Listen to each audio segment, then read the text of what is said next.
Greetings everyone, CCX here. Welcome back to Wario Land 2. In the last episode, we ended up going through a hotel. Now, all of a sudden, we are in a bloody factory. Seriously, I really don't understand how we go from factory, hotel, hotel, factory. These transitions are just weird and bizarre. I don't really understand it, and I don't like it at all. But in this part, we're in the factory. It's actually a really short level in terms of what it is, because there's not really much to go to. When you go all the way to the right, you're actually gonna get to the end, and it's really, really pathetic. And it's like, what are you gonna do? And in this part, we have to go ahead and kill all these wonderful things again. So now we have to go ahead and progress through the area. And the thing is, though, is that if you want to go and actually complete the chapter, the exit is like over to your right. It's like really right there. It's like I said, very short level, very, very short level. But other than that, though, if you're gonna go ahead and make the level a little bit if you're gonna make it much longer and try to find the treasure, you will, however, need to manipulate the conveyor belts by using these switches. And, don't think that you don't really need these conveyor belts, but you really, really do. It's very important and essential for you to be able to get these wonderful conveyor belts to be working for you. But, overall, though, it kind of makes you wonder, why does Captain Syrup have a factory?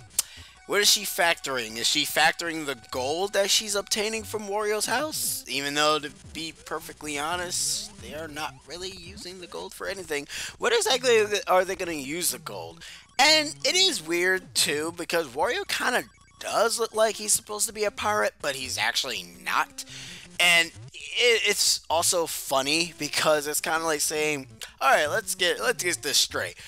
Alright, so Mario had King of the Koopas. He had Bowser, the gigantic Koopa-looking motherfucker. And then, we got Wario, this fat ass who's greedy as all hell. And he technically has, like, what? What can his villain really be? I don't know, let's just give him a female. Why do you want a female to be... look, Nintendo has not been having females as their villains. We need somebody. Even though, to be perfectly honest, when you kind of do look at Captain Syrup, isn't it a bit kind of sexist? Like, she's greedy for money? Sort of, but the thing is, she's tough. And that's what makes her character much better and not like a token female that just likes jewelry. And the thing is, she actually is not getting jewelry. I mean, because the thing is, all of her treasures that we're getting from the wonderful puzzles is basically her treasure. They're not ours. They are really not ours. We're taking what is hers, and we are making it ours, even though she has stolen from us. Mind you, she has stolen 3 money bags. We are stealing, like, 50 treasures. And the thing is, we're not going to even find her real treasure until, like, the end of the game. And I'm gonna say this now, the final boss is really lackluster and it's really stupidly boring. It's so boring, it kind of really makes me wonder, what were the developers thinking when they decided to create bosses? It's a good thing that Wario Land 3 and 4 actually have some very creative bosses, because, that'd be kind of really terrible if they didn't really go ahead and do anything with any other bosses. Anyways, if you come down here, after the conveyor belt, you end up finding your puzzle piece.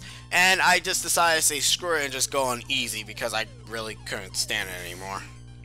But the thing is, though, I've noticed that some of these puzzle pieces, sometimes they can be in the same location, and sometimes they can't.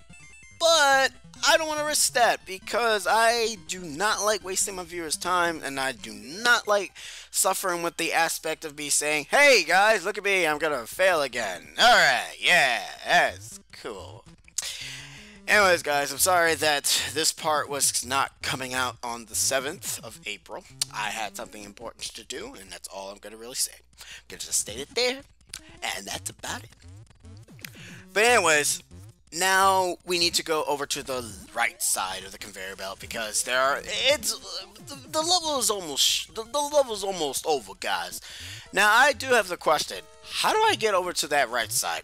There's a block there that you can actually break, but the thing is, you have to be on the other side. I never can figure out how you're supposed to be and get to that other side. There is no sliding platform, not to my knowledge. So unless there's something I'm missing, which kind of does seem like I'm missing something in particular, but I can never seem to figure it out. For the life of me, I'm still trying to figure out to this day how to get over there. Then again, when I first played Wario Land 2, I never really tried to go after the treasures or anything. I never even did the final level. I did every other sequential level, some of them, but except for the final level. And, you know, it's kind of like saying, oh, then why are you let's playing the game? Well, I'm let's playing the game because, well, for one, well, I want to show you guys the game. And, yeah, you're probably saying, we can just play the game ourselves. And it's like, yeah, you know what? You can play the game yourselves. But you know what? You're not. You're not playing the game yourselves. For some reason, people prefer to actually listen to people commentate over their favorite games rather than commentating over just watching a walkthrough. Because to be honest, some people complain by, oh, why is there a walk? Why is the person talking? I want to hear the game. And then you kind of end up like, sometimes you think to yourself, like, why? If you're looking for a walkthrough, look for a walkthrough. There's a difference between commentary and a let's play, and a difference between walkthroughs. Walkthroughs have nobody talking in the background. Like, if you're not good at talking, you can basically use annotations as your to talk to your audience. But if you're good at talking, yeah, this is very stretching it because most people are probably not good at the whole talking and playing the video game at the same time. And I can respect that because, like, with Bayonetta, I can't speak and talk at the same time because even though I'm still getting my ass kicked left, right, and sideways, there's no doubt about it. I suck at the game. But anyways, this is the final chapter of In Town, which is Anyone for B-Ball.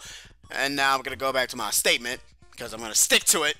This is actually the final level of this chapter, and it's also sporting our favorable unique boss. In fact, I only say that he's unique because, well, in terms of what he does, it's very interesting. You guys thought the stink was bad. Then again, the real major bosses that we've fought so far has been a snake, a bee, and now we're gonna find ourselves another animal. If you guys can figure out what this animal is, you guys get your 50 brownie points. If you can't, then well, too bad. I can't help you if you guys can't figure it out. Trust me. Like, seriously. But anyways, this town, the town area aesthetics, I really, really like. I like how the design is. I like how it is. I mean, it's not forest. It's different. Even though every time I see it, it kind of reminds me of Mario's Missing, even though I never played that. Don't play Mario's Missing, guys. It's a really, really terrible game. I mean, I never played it, but I know that it tries to teach you stuff. I mean, it does a good job. It does teaches you stuff, but when you put Mario in the game, and when it's called Mario is Missing, you're not really expecting something. If you call it Mario Educational System, or Mario Graphical or Geographic Education, then okay, I can forgive you. But if you're gonna call it Mario's Missing, where, you know, the aspect of it is you learning stuff, trying to figure out where to go on the map, I'm sorry. No. You literally have turned me off of this franchise, well, this game in general. Then again, the Wand of Gamelon and the Faces of Evil ain't no better anyways. I mean, to be honest, your final boss is Ganon, and it's not really Faces of Evil at all. Now, in this section, you need to hop on the birds to be able to get up top of that platform. I couldn't figure that out for the life of me, so I just, you know, cut, so you guys don't have to watch me fumble around like some retard, because I really kept failing. And the thing is, I had to re-record the audio for this part because the file that I had, that I rendered, got screwed up. I don't know why. I'm assuming it probably got screwed up because of some programs that were up, and that's probably the main reason. I'm really not sure. Hope it doesn't get screwed up now. But you're supposed to use, okay, now the thing is, that enemy was down there, you're supposed to use the ground pound to be able to lift them back up. So you can be able to, you know, get him up. This gimmick ends up becoming a staple in certain levels in Mario and Wario Land 3 and 4. So just remember that and you'll be fine. And here you'll find the alternative ending, or the alternative pathway. You can take this pathway and you can end up going into a fantastic, spooky world. But you don't want to do that. And now say hello to the boss of the town. And of course, since it is a town, where the people end up playing themselves some b-ball is in town. Now, when the bunny jumps on you, he turns you into a basketball, and then he will always guaranteed a shot on you. To be able to revert back to Wario when you're a ball, is you need to get hit by his basketball. But here's the thing, he will rarely throw his basketball. But the thing is, he does kind of go in a set direction, like he'll always go left, he'll always go right, and you know, vice versa. But sometimes he never, but you have to literally be good to be able to get hit by his basketball to be reverted back to normal anyways. And even if you get reverted back to normal, you end up getting turned back into a basketball anyways. Now in this section, I thought that I was supposed to lose to the bunny, but you're actually supposed to just ground pound here. I felt so stupid. I was like, wow, I'm so dumb. I was like, wow, alright, that's cool. This is where the bonus game is. When I first recorded this prior, I didn't know what the bonus game was, so I was a bit worried. So I just looked up the internet and I was like, oh, okay, there it is.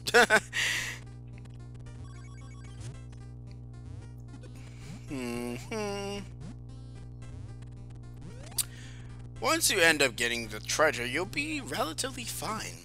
Captain Syrup, you put these treasures in such the most oddest placement. It really confuses me, and I don't understand it. And out of all the locks, why is your lock a friggin' slot machine? Like, I don't... What?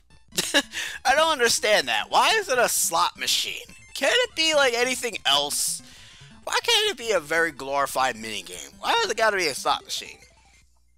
It sucks too, because this is Captain Syrup's last game. Up until Wario Shake It. Speaking of which, I guess I should go into detail with that, since, well, we're not done yet, but we got some time. There was actually a Wario Land game that was on the Virtual Boy, and yeah, you guys are probably saying, oh god, not Virtual Boy, but to be honest, the Virtual Boy Wario Land game was actually pretty good. It, had very good animation for Wario. Then again, Wario has always had like great animation in general, because they put more detail to him than they do with friggin' Mario, which is a bit hilarious. Anyways guys, I'm gonna go ahead and commentate this basketball game here. And over to the left corner we got ourselves Bunny Baxter, and over to our right corner we got ourselves Wario. Wario seems to be going and trying to get some layups here, Mr. CC, well, yeah, he's really doing good in those terms of gameplay, but he seems to keep missing those layups. I'm not sure what he's trying to do, but oh, it seems that the Bunny Baxter has finally got him and threw him. And now there's 2 for 3. Well, 2 for 1. You can't count. Yes, I know. I really cannot count. Can Wario manage to go ahead and get himself another point? Because if he gets another point, apparently the Bunny Baxter ends up having a heart attack and dies. I don't understand it, but it seems that Wario just cannot get those layup shots for the life of him. Maybe he should try to go for a three-pointer, but he still keeps on losing. You know what? If this was an actual basketball game, there'll be like a referee and everything. I also love that this guy comes back in Wario Land 3, and he has a different sport. I would actually like him if he came back in Wario Land 4. And that's it. Once you end up getting 3 points, he dies and goes somewhere. I don't know where he goes. I don't know what happens to him. I don't know why he just goes somewhere. And he just dies and whatever. Now in this slot machine,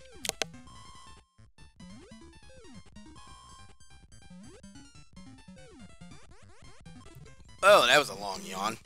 I accidentally screwed myself over because I thought it was a 4, but it was actually a 9. I was very upset. I was like, oh god. Eh, boy. Anyways, it's time for the final chapter, guys.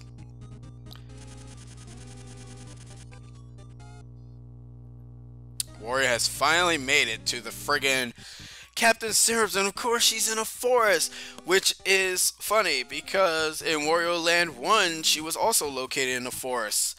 Ah, I still remember Wario Land 1. That was actually a game that I LP'd, and it was pretty interesting. Anyways, guys, that's the end of this part of Wario Land 2. I will be meeting you guys next time when we ended up entering the final chapter of Wario Land 2. Get to the castle! One of the final chapters. I've been CCX, over and out.